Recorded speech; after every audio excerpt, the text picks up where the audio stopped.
Y bueno, el día de hoy vamos a ver un tema que cada vez es más común y que pues los médicos tenemos que estar al tanto de lo que se está presentando, ¿no? Cada día en relación a los temas sociales, que es un tema que muchas veces o a lo mejor no nos interesa o pensamos que no es tan importante o pues a veces lo dejamos un poco de lado, ¿no? Y creo que es un tema que cada vez tenemos que ir incluyendo en nuestro trabajo cotidiano, ¿no? Entonces, bueno, el tema que vamos a ver el día de hoy es el de ciberpatología y empezaré por comentarles que pues hoy nos estamos enfrentando cada día a problemas de tipo, pues como les comentaba, social, de tipo cibernético en este caso, y pues los profesionales de la salud tenemos que estar pues atentos a esto, ¿no? Es muy importante que nosotros conozcamos qué está ocurriendo, qué problemas médicos sociales se están presentando y también que este desarrollo tan acelerado pues tiene un impacto muy importante, ¿no? En nuestros pacientes, en nuestros niños, en nuestros adolescentes y en las familias.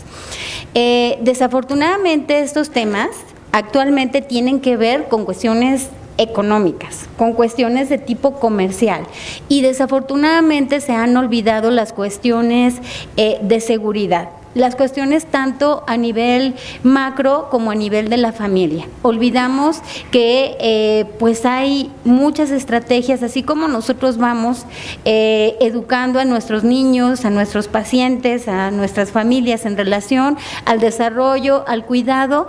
Este es otro tema que también estamos obligados a iniciar una educación, ¿no? Entonces, bueno, de ahí el compromiso y la importancia de tocar estos temas. Como ya les había comentado, bueno, nuestro compromiso cada vez es mayor. Es muy importante que conozcamos los riesgos que existen en la red, así como en la vida cotidiana y en el mundo real existen riesgos, también en el mundo cibernético, también en la red existen riesgos y pues bueno, la mayoría de nuestros niños y adolescentes están utilizando estas redes sociales, estas redes a través de internet, que es muy importante pues estar atentos, ¿no? Y bueno, últimamente y hemos visto que cada vez a menor edad los niños están utilizando todas estas redes, ¿no? Y también todos estos mecanismos de tipo cibernético para comunicarse. Y desde muy pequeños ellos aprenden a manejarlos. Ajá. Entonces, muchas veces los papás se acercan con nosotros y nos dicen, bueno, doctor, es que la verdad yo no sé nada de esto, yo no sé ni manejar las computadoras, no sé. Independientemente de los conocimientos que tengamos como papás, y eso hay que transmitirlo todos los días, independientemente de eso, tenemos que estar pendientes de nuestros niños. Ajá. No, puede haber herramientas, puede haber filtros, puede haber candados, sin embargo, lo más importante es la cercanía que puedan tener los papás con nuestra población. Y bueno, ¿qué factores estamos viendo actualmente que se están relacionando precisamente a este riesgo de la ciberpatología? ¿Qué factores sociales están involucrados también para que en conjunto se llegue a un problema tan importante que requiera un tratamiento psicológico o psiquiátrico? Actualmente vemos cada día más las familias que están ocupadas, están en su trabajo, están pues por cuestiones también económicas tienen que salir y desafortunadamente pues se olvida o se deja de lado esta comunicación que anteriormente era mucho más común en las familias. Esto por un lado. Por otro lado también actualmente los adultos están también muy ocupados y muy preocupados por redes sociales, por trabajo también, ¿no? Y también olvidamos la cercanía más humana, más cercana, más de conocerte, de acercarme, de ver tus necesidades, de atenderte, de ver qué está ocurriendo contigo aquí en la escuela, en los ambientes en donde se está desarrollando el niño. Ajá. También cada día estamos enfrentándonos más a la inseguridad. a la inseguridad en el lugar en donde se desarrollan, en la escuela, también como en las redes sociales, pues en el lugar donde viven nuestros pacientes. Entonces cada vez hay menos espacios. Cada vez hay menos lugares en donde nuestros niños puedan salir a jugar. No es lo mismo que antes. Anteriormente salíamos al parque, jugábamos, corríamos sin mucho peligro. Actualmente eso es un poco más difícil y eso también está orillando a que pues las familias opten por dejar a sus hijos en casa, porque jueguen ahí en casa, porque hagan actividades en casa. ¿Y qué es lo que pasa? Pues generalmente hay una computadora, hay internet, hay estas redes que pueden ser también, si no hay reglas, pues un riesgo. Otro de los factores que estamos viendo que también está influyendo, bueno, es la violencia que se da a nivel de los hogares, que también cada vez es mucho más frecuente y es lo que estamos viendo también en el instituto que está afectando. La familia que hay de pareja, la violencia hacia los niños, el maltrato infantil, que es otro factor también y que muchas veces recurren a un lugar que puede ser el mundo cibernético, pues para tener otras actividades y huir un poco de esta violencia que puede haber en el hogar, ¿no? Bueno, otro también factor muy importante es la inmediatez. ¿Y qué tiene que ver la inmediatez con lo que estamos enfrentando ahora con nuestros niños y adolescentes? ¿Qué pasa? Actualmente ya no dejamos que nuestros niños se frustren. Y la frustración es muy importante para que ellos vayan adquiriendo reglas, límites, para que vayan constituyéndose y construyéndose como personas independientes y con límites y responsabilidades. Actualmente, ¿qué es lo que pasa? Un niño o un adolescente pide algo, inmediatamente se le da, ¿no? Entonces, ¿qué pasa? Aprenden precisamente a que todo lo adquieren a través de la inmediatez, sin tener que luchar, trabajar para ganarse eso que anteriormente ocurría. Entonces, si nosotros no mantenemos un equilibrio entre precisamente lo que los niños están trabajando para lograr, ya sea lograr un juguete, un teléfono, etcétera, si ellos lo están adquiriendo de manera inmediata, ¿qué pasa? No valoran lo que están ellos adquiriendo y así van creciendo hasta la vida adulta. Entonces, lo más importante es que se mantenga un equilibrio entre proporcionar, que te lo ganes, que haya límites en casa, que vayamos dando una estructura a nuestros niños para que vayan creciendo precisamente con estos límites. Entonces, actualmente, y eso nos estamos enfrentando cada vez más en nuestras familias, ¿qué es lo que pasa? Pues bueno, hay frustración, hay enojo, hay berriches y entonces yo te doy inmediatamente lo que me estás pidiendo, ¿no? El internet, el teléfono, el iPad, lo que sea, con tal de que tú estés tranquilo, ¿no? Y entonces no estamos constituyendo un sujeto autónomo con límites y con reglas. Y bueno, esta exposición a nivel social de la violencia en la escuela, en la familia, en el hogar, en la televisión, en la comunidad, los videojuegos que actualmente están jugando nuestros niños y adolescentes a través del internet, ¿qué es lo que ocurre? ¿Qué se está construyendo en la psique de cada uno de los niños y de las niñas que estamos nosotros viendo? Y si no hay límites en esto en casa, y si no hay límites en la televisión, y además hay violencia en la familia, ¿qué estamos construyendo en nuestros niños y adolescentes? Yo creo que es muy importante que nos vayamos con esta reflexión. ¿Qué está pasando? ¿Qué está ocurriendo con nuestros niños y adolescentes en relación a lo que ellos están viviendo con el día a día? A veces nosotros pensamos que no tiene impacto y que los juegos que ellos tienen en internet o lo que ven en la televisión, que no es tampoco muy impactante. Pero imagínense, esa exposición todos los días. Ha habido y hay estudios publicados de que la exposición crónica a la violencia en una etapa en donde los niños se están desarrollando puede tener una alteración muy importante a nivel del sistema límbico. El sistema límbico tiene que ver con todo lo que es emociones, memoria temprana, con la afectividad, con el cariño, tiene que ver también con los afectos y con lo que tiene que ver con la violencia. Entonces, los niños que han vivido una violencia a edades edades tempranas se queda una huella neurológica a nivel del sistema límbico, específicamente a nivel de la amígdala, y esto hace que lo que ellos vivieron se repita, y se le ha llamado repetición transgeneracional de la violencia. Entonces imagínense, si además de que están viviendo violencia o maltrato en el hogar, también están expuestos todos los días a esta violencia, entonces, ¿qué está ocurriendo con su cerebro? Y el cerebro que está en formación, y que este cerebro en formación, bueno, como ustedes saben, absorbe absolutamente todo, lo positivo y lo negativo. Entonces, de nosotros depende qué queramos transmitir a nuestros niños y adolescentes. Este es un ejemplo. Estos son aparentemente muñequitos y una caricatura pues muy tierna, pero cuando fuimos a una escuela precisamente a dar una plática acerca de videojuegos y cuestiones violentas en la televisión y en videojuegos, me hablaron de este programa. Aparentemente se ven tiernos, pero cuando ya vi el programa, son estos muñequitos y estos animalitos jugando con bombas. Juegan con bombas y truenan, y todas las partes del cuerpo de estos pequeños pues se va por todos lados, ¿no?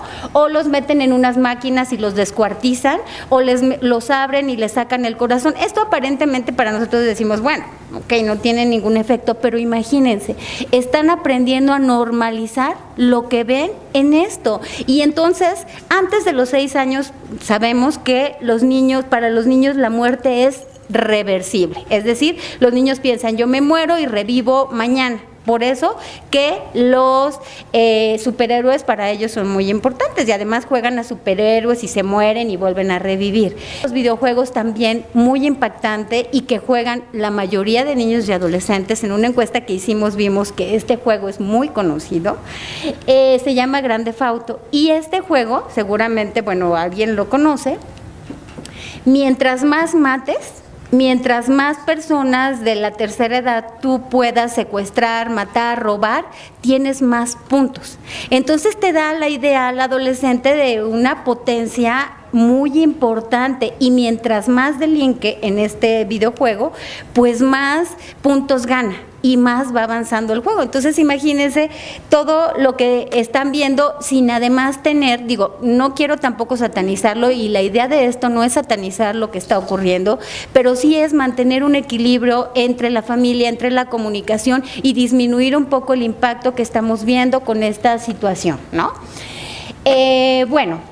Como les comenté, la idea pues no es satanizar, es también comentar que el Internet es una herramienta excelente, es una herramienta útil que nos ayuda a comunicarnos, que nos ayuda también a conocer, nos ayuda también de un crecimiento académico, cultural. Sin embargo, también tiene riesgos, y es muy importante conocerlos. Estas son algunas cosas que nos dicen los papás. Mi hijo es un genio para las computadoras y pasa largas horas estudiando e investigando. Hicimos un estudio para saber las actividades que hacían. Este estudio fue colaborativo en Guadalajara, y en este estudio preguntábamos qué haces en Internet, porque generalmente los papás pensamos que están investigando, están haciendo tarea, pero de ese tiempo de 3 horas que utilizaban en Internet, media hora era para hacer tareas rapidísimas, ¿no? Otra vez regresamos a la inmediatez. La tarea ya no es de leer un libro, de irte a investigar, es inmediatamente buscas en computadora, lo tienes y te vas a hacer otras actividades, ¿no? Pero la idea de los papás, pues bueno, que tenemos es otra. A mí la tecnología me embiste, yo se lo dejo todo a mis hijos, ¿no? Porque además también es causa de orgullo, ¿no? Mi hijo ya sabe, ya tiene su cuenta, sí, pero ¿de qué manera? ¿Qué reglas estamos estableciendo, no? ¿Y qué factores están influyendo? Entonces, para esto, la facilidad para ingresar a páginas de contenidos inapropiados, y que además hay una facilidad muy importante para publicar lo que quieras en Internet y para ingresar a donde tú quieras y a donde los niños quieran en Internet. Y el riesgo de eso, hemos visto varios pacientes en la clínica que han agredido tanto física, sexualmente a otros niños, precisamente por lo que ven en Internet. El tiempo prolongado, ya hablamos de esto, que se encuentra navegando en Internet. El uso de Internet generalmente es una actividad aceptada por los papás y muchas veces se desconoce que hay estrategias de prevención y estrategias para precisamente navegar de manera segura, sin olvidar que no va a haber ninguna herramienta más importante que los papás cercanos y comunicándose con sus hijos. El anonimato es un punto muy importante al cual me quiero referir, porque generalmente cuando tenemos o cuando estamos con una relación cara a cara y estamos comunicándonos, pues a veces es como difícil y piensas más, reflexionas en relación a lo que vas a comunicarte. En el Internet no ocurre eso. Esa aparente invisibilidad que da el Internet hace que precisamente estas emociones se desinhiban. Es decir, yo estoy detrás de una computadora, a lo mejor pienso que me estoy comunicando con alguien de mi edad. Ahorita les voy a comentar del último caso de una chica que pensaba que se estaba comunicando con alguien de su edad, la vimos en el instituto y finalmente era una red de pederastas que la secuestró y bueno, precisamente la explotaba sexualmente, ¿no? Entonces, bueno, estas conductas generalmente se desinhiben, no hay juicio, no hay esa reflexión, esa sensatez que se encuentra cuando tú estás comunicándote con alguien cara a cara, y entonces esto hace que haya una falta de responsabilidad y que todas estas acciones que se dan en Internet, tanto de agredir, tanto escenas como de contenidos sexuales, pues sea mucho más fácil y los niños y las niñas puedan dar información como muy familiar de manera abierta. Entonces hay que tener mucha comunicación. Ahora, los riesgos a los cuales están expuestos en Internet se dividen en general en tres grandes grupos. Uno, los originados de la cantidad. Y esto tiene que ver con las adicciones. Ahorita vamos a ver la sintomatología y vamos a ver más o menos las etapas de estas adicciones. Los derivados de las relaciones interpersonales que están relacionadas con las redes sociales, el acoso, el cyberbullying, y los relacionados a los contenidos, la exposición a la pornografía y a la violencia, y de ahí que nosotros estamos atendiendo niñas, niños y adolescentes que precisamente están agrediendo a otros, a sus iguales, por lo que ven en Internet. Y bueno, de ello tenemos el bullying por Internet, el grooming que vamos a ver, el sexting, el uso excesivo de estas tecnologías de Internet, la producción y uso de pornografía infantil y la exposición a datos personales también. Vamos a ver los riesgos asociados a la información. Aquí es muy importante la comunicación, como ya les comenté, y los riesgos que pueden tener. ¿Qué información puedo yo dar en Internet? ¿Qué información o qué fotos puedo yo compartir? Y esto desde pequeños. Si nosotros iniciamos ahorita a poner reglas en los adolescentes, va a ser muy complicado. Los adolescentes lo que menos quieren ahorita a esa edad es la relación un poco más cercana con los papás. Están buscando más su autonomía, el relacionarse con otros, el buscar su identidad con sus iguales. Y entonces, si nosotros empezamos a poner reglas en la edad adolescente, va a ser un poco más difícil. No digo que sea que no se pueda, pero va a ser un poco más difícil. Lo importante es desde pequeños ir informando, ir hablando acerca de los riesgos que existen y que ellos no tengan desde pequeños una cuenta personal, que sea una cuenta familiar donde todos puedan tener accesos, cada vez que sea más independiente, ¿no? Bueno, que tengan acceso a información inapropiada para su edad, como ya les comenté, y que puedan ser víctimas de algún acoso a través de Internet. ¿Qué es el riesgo que nosotros hemos detectado como mucho más importante? Que contacten con personas que aparentemente son amigos, entre comillas, a través de Internet. Precisamente estas redes de pederastas que existen en la web tienen las características de que son muy pacientes. ¿Por qué? Porque además tienen una población cautiva ahí en Internet, y entonces visitan los sitios, visitan las redes, ven cuál es como la persona más susceptible, y sí es muy importante que si no tienen información, y la mayoría de adolescentes, como ya les comenté, dejan de tener cada vez menos contacto con los papás, puede ser una población muy susceptible. Entonces, sí es muy importante, a lo mejor ellos piensan que se están comunicando, incluso les mandan fotos a través de internet de que es un igual o de que es una persona de la misma edad, y esto puede ser mucho riesgo, como el caso que ya les comenté. Ahora, los riesgos relacionados a la comunicación personal, y de aquí vamos a ver el acoso por internet, que también es un dato y es algo también que cada vez estamos viendo más frecuente, ¿no?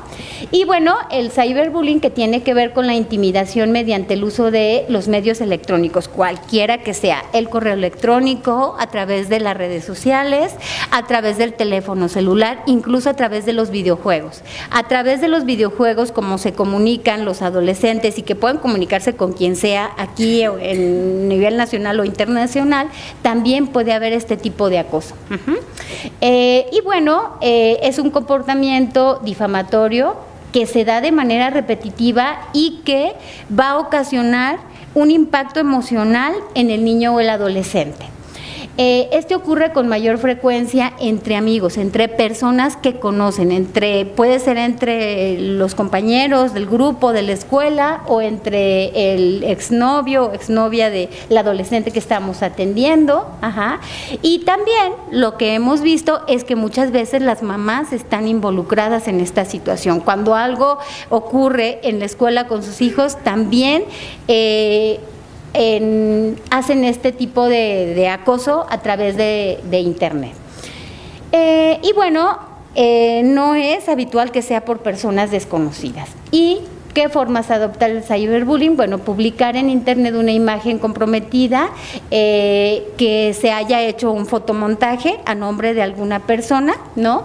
Y que se trate también a lo mejor de subir esa foto y de votar por aspectos negativos de esa persona, que son las formas como más comunes que nosotros hemos visto. Crear también un perfil falso a nombre de esa persona y entonces publicar situaciones falsas que tienen que ver con cuestiones personales de ella o de él. Dejar comentarios ofensivos en foros o participar agresivamente en chats, que también hay chats abiertos para adolescentes en donde pueden decirse y hacer lo que sea. Esos chats también son muy violentos, y también hemos atendido 1 o 2 pacientes que han tenido un impacto emocional muy importante porque han estado involucradas en estos chats. Usurpar también la clave de correo electrónico y publicar datos personales o hacer circular rumores de la niña o el niño. Ahora, los riesgos que están relacionados con las actividades económicas. Esto tiene que ver con estafas, tiene que ver con que se haga mal uso de las tarjetas de los padres, y que de alguna manera pues haya transacciones económicas que los padres ni siquiera se dan cuenta, ¿no? Entonces, bueno, eso también es muy importante, las compras que se puedan hacer a través de internet. Eso también es muy fácil, y si tienen acceso a las tarjetas de los papás, pues es también mucho más fácil. O los robos que hay al facilitar la información personal, los códigos o lo que sea de los papás, ¿no? Y ahora también otro grupo de riesgos que encontramos son los riesgos asociados a la exposición a contenidos inapropiados. Ya les había comentado lo que tiene que ver con la violencia y cómo se imita esto, ¿no? Y también lo que tiene que ver con robos, con apuestas. Hay también incluso páginas en internet donde se dice la forma de cómo te puedes llegar a suicidar. Entonces, bueno, lo que tiene que ver con la sexualidad, aparte de lo que ya les dije de la violencia, muchas veces en la familia no se toca, sigue siendo un tema tabú.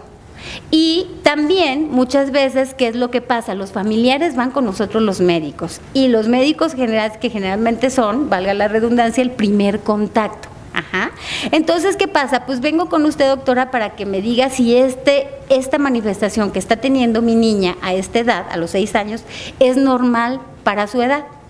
Y entonces nosotros como médicos nos enfrentamos a muchas cosas. Una, posiblemente no llevamos esa asignatura en la carrera de medicina. Y puedo saber de anatomía, de fisiología, de las hormonas, pero a lo mejor no del desarrollo psicosexual. Y entonces, ¿cómo le voy a contestar a esa mamá? También puede ser que ese tema me incomode, que cuando hablamos de sexualidad yo mejor diga, ¿sabe qué, señora? Le recomiendo esto, etcétera. Yo creo que tenemos un compromiso muy importante y ese compromiso tiene que ver con que nosotros cada vez estemos más actualizados y preparados en los temas en los que compete. Y me refiero a esto porque generalmente ya les había comentado que es un tema tabú y que generalmente es un tema que no se toca en la familia. Y cuando van con nosotros, a lo mejor también no contamos con las herramientas, ojalá que sí, pero es probable, ¿no?, que eso ocurra. Entonces, ¿qué es lo que pasa? Si yo no tengo esa educación en mi casa y entonces estoy también aprendiendo cosas que ni tienen que ver con mi edad, que son imágenes distorsionadas de la sexualidad, que son imágenes que yo no puedo entender, imagínense el impacto que puede tener eso en el desarrollo psicosexual de los niños. Es un impacto muy importante que se considera un trauma y un abuso de tipo que tiene que ver con la sexualidad. Entonces, es muy importante entender que estos temas, que estos temas pueden acelerar el desarrollo de nuestros niños. Y si no hay alguien cercano, la mamá, el papá o un familiar que vaya orientando esto, pues las repercusiones pueden ser muy importantes. Bueno, ahora, otro mito también que nos hemos enfrentado también en la práctica clínica, los familiares nos dicen, doctora, pero ¿por qué tanto drama si en mi época también había pues pornografía, también estábamos expuestos y no se presentaba lo que actualmente estamos viendo? Quiero hacer una pequeña comparación en relación a lo que era antes y lo que es ahora. Anteriormente, pues, los adolescentes estaban expuestos como más a revistas, más a películas, pero era pues una forma mucho menos fácil de accesar a eso, ¿no? Había mucho más vigilancia, había más control, generalmente, como ya les comenté, eran revistas, ¿no? Y eso se daba generalmente ya en los adolescentes. Actualmente hemos visto el niño más pequeño que abusó de otro niño de 9 años por lo que estaba viendo en internet. Digo, hay mucho menor edad, ¿no? Pero cada vez estamos viendo la exposición a más temprana edad y esas repercusiones realmente sí son muy importantes. Había menor tiempo de exposición, como ya les comenté, en línea el tiempo de exposición puede ser el que ustedes quieran y el que ustedes vean que las familias dejan a sus niños a través de internet. Entonces, esta comparación ha hecho que cada vez nos estemos enfrentando a otras formas y patologías médico-sociales. Generalmente la pornografía es una actividad comercial. Bueno, uno de los métodos es a través de internet y hay una facilidad muy importante para accesar a eso. Nada más ahorita estamos haciendo una investigación de una encuesta de los papás precisamente para ver esto que tiene que ver con la pornografía y estamos viendo que solo tienes que dar un clic si tienes más de 18 años. Entonces, si el niño dice, bueno, sí tengo más de 18 años, sí puede accesar a lo que sea a través de internet.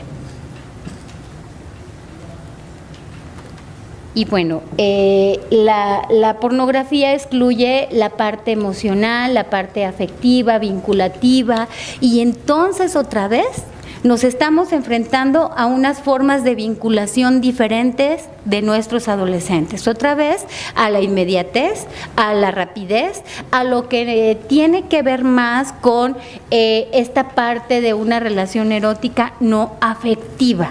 Y entonces esto también estamos viendo que es un problema muy importante para nuestros adolescentes. Ajá.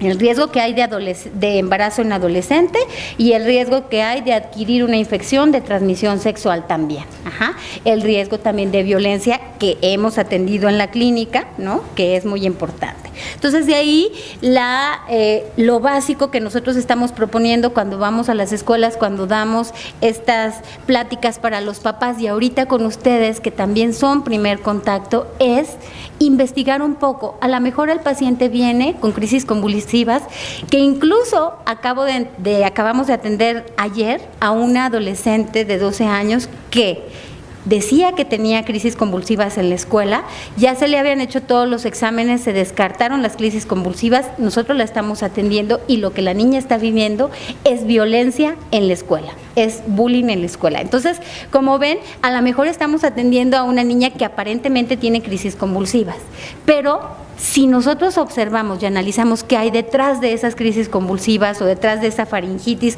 o detrás de ese niño que viene conmigo, no se alivia, no hay alivio para su enfermedad, hay que investigar cómo está la familia. Hemos visto que los niños que hay violencia, que hay maltrato, que hay disfunción familiar, tienen enfermedades que frecuentemente no mejoran. Ajá. Entonces, hay que investigar también qué está ocurriendo detrás de esa enfermedad, que solo es un síntoma de lo que el niño o la niña está viviendo. A lo mejor no puede hablar o le da temor o está amenazada o amenazado, pero su enfermedad nos está diciendo que está viviendo algo. Ajá. Bueno, ¿qué es eso de grooming y sexting? Bueno, el grooming tiene que ver con las acciones deliberadas por parte de un adulto que posiblemente se está haciendo pasar por una persona de la misma edad, para establecer una amistad con un niño, una niña o un adolescente a través de Internet. Como ya les comentaba, estas redes tienen mucha paciencia y pueden esperar meses, incluso pueden tener una relación a través de Internet de años para lograr sus objetivos. Y hay por ejemplo, dependiendo de la niña o del adolescente, puede ser de manera inmediata, donde lo convenzan o la convenzan para tomarse fotografías, para otras actividades que tienen que ver a través de la cámara de la webcam, ¿no?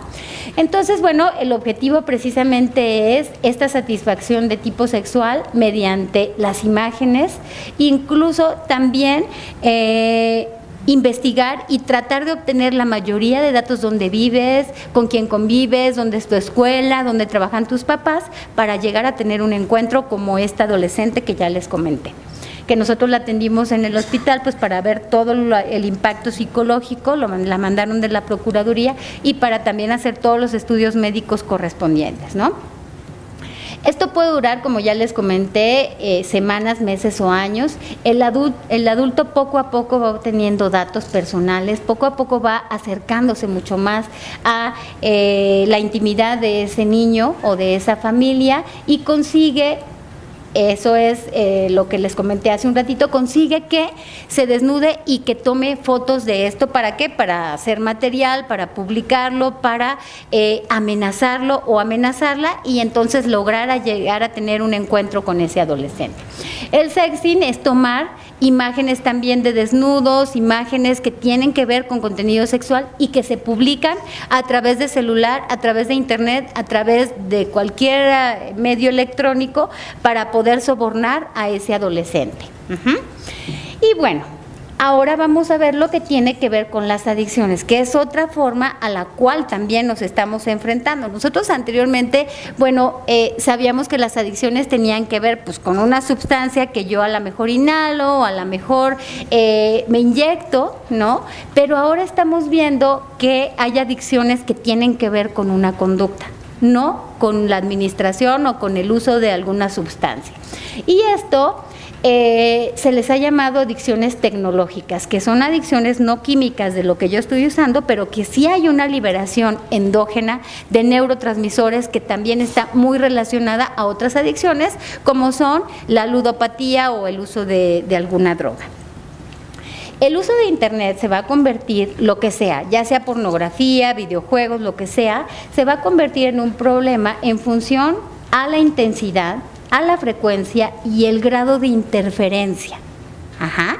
Es decir, si yo ya estoy viendo que hay interferencia en lo que está ocurriendo, bajó de calificaciones, ya no quiere salir a sus actividades que anteriormente tenía, ya los ambientes donde antes él o ella estaba contento, contenta, ya no lo hace por estar en internet. Si empieza a haber una repercusión en este sentido, entonces es muy importante pedir ayuda. Bueno, las etapas de esta exposición, ya sea a pornografía, a internet o a lo que tenga que ver a través de internet, son generalmente hay una poderosa atracción, ¿no? Por lo que tiene que ver en internet, ya sea los videojuegos o lo que sea, ¿no? Y empieza a dejar de hacer ciertas cosas. Todavía no hay un impacto importante a lo mejor a nivel escolar, pero empieza ya a dejar de hacer ciertas cosas. En la segunda etapa hay una etapa de escalada. A lo mejor aquello que en algún momento pues no le atraía mucho, le empieza a atraer mucho más y empieza a ser mucho más importante, darle mucho más importancia el niño o el adolescente. Ajá. Empieza a ser mucho más apasionante para él. Hay una etapa en donde a lo mejor estuvo expuesto a etapas de violencia, etapas a lo mejor de contenidos sexuales que en un inicio le ocasionaban cierto rechazo, pero esto actualmente ya no ocurre en esta etapa. Ya no ocurre. Empieza a haber una desensibilización como ocurre también con las adicciones. Generalmente, en las primeras etapas empieza a haber cambios de carácter, se empieza a aislar, hay dificultad para concentrarse en la escuela, empieza a haber reportes en la escuela de que ya no se concentra, de que bajó de calificaciones, de que no lleva tarea, de que se duerme en la escuela, ajá, y empieza a dejar de hacer actividades como ya les comenté, empieza a haber bajo rendimiento escolar, ajá, y el menor invierte mucho más tiempo navegando en internet o está en alguna reunión o en otra actividad y está ansioso, tiene manifestaciones de ansiedad precisamente para llegar a utilizar el internet. Entonces, miren, esto sí es muy importante que lo tengamos en cuenta y que, como ya les dije, si estamos atendiendo a una familia es básico explorar qué más está ocurriendo detrás de esa enfermedad. Hay algunas reglas y se va a quedar la presentación aquí también para que ustedes, lo que hicimos en la clínica fue un folleto y ese folleto se lo entregamos a los papás por la enfermedad, que vengan, se los entregamos para que ellos empiecen a trabajar en relación a las estrategias de prevención. Una de las reglas muy importante y como ya les había comentado en los niños pequeños es crear una lista de reglas. Si su hijo, su hija o el paciente que están atendiendo ya va a empezar a tener ingreso a internet, hay que tener una regla siempre antes de que tú lo utilice. Regla que tiene que ver, una lista de reglas que tiene que ver con horarios, el lugar en donde se va a utilizar el internet. Ahorita es bien común que los adolescentes tengan su computadora, incluso su celular en su recámara. Imagínense qué estarán haciendo, quién sabe, ¿no? Entonces hay que pegarla y que ellos, toda la familia sepa que esas son las reglas que se van a utilizar. Tener un horario para hacer tareas y un horario para jugar o las actividades que tengan, ¿no? Hay que tener los equipos conectados fuera de la recámara de los niños y de las niñas. Hay que utilizar una cuenta de correo al principio familiar con los niños. Puede ser que instalemos herramientas de filtro, pero ya les comenté que eso no para nada va a reemplazar a los papás y siempre brindar información sobre sexualidad. Ojalá en otro momento tengamos oportunidad de que hablemos sobre el desarrollo psicosexual de niñas y niños. A mí me parece un tema muy importante. Estoy escribiendo un artículo que también en cuanto lo tenga lo difundiremos para que también tengamos esa herramienta, ¿no? La comunicación en la familia, no proporcionar información personal, no llenar formularios ni perfiles ni nada que tenga que ver con datos personales y nunca hacer una cita con un amigo, entre comillas, conocido en internet. Ajá. Y bueno, hay que decirles que nos tienen que comunicar lo que los haga sentir incómodos a través de internet. De pequeños se pueden subir fotos en grupo, nunca fotos solos. Ajá. Y si los menores han tenido algo o han sido víctimas de alguna agresión a través de Internet, hay que pedir ayuda. Nunca hay que culpar al niño o a la niña. Siempre el adulto tiene la responsabilidad. Y bueno, para finalizar y como conclusión, sí quisiera dejarles el mensaje de que la Internet y todo lo que tiene que ver con estas redes, pues son positivas, ¿no?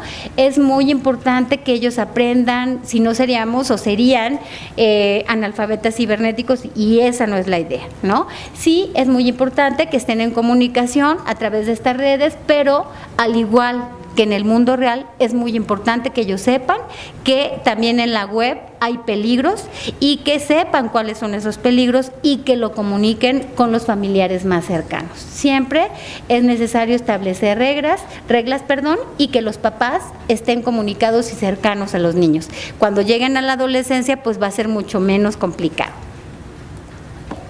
Y bueno, hay que trabajar con nuestras familias para ofrecer que la vida que ellos están realizando sea tan atractiva que valga la pena que ellos se desconecten del Internet. Muchísimas gracias por su atención.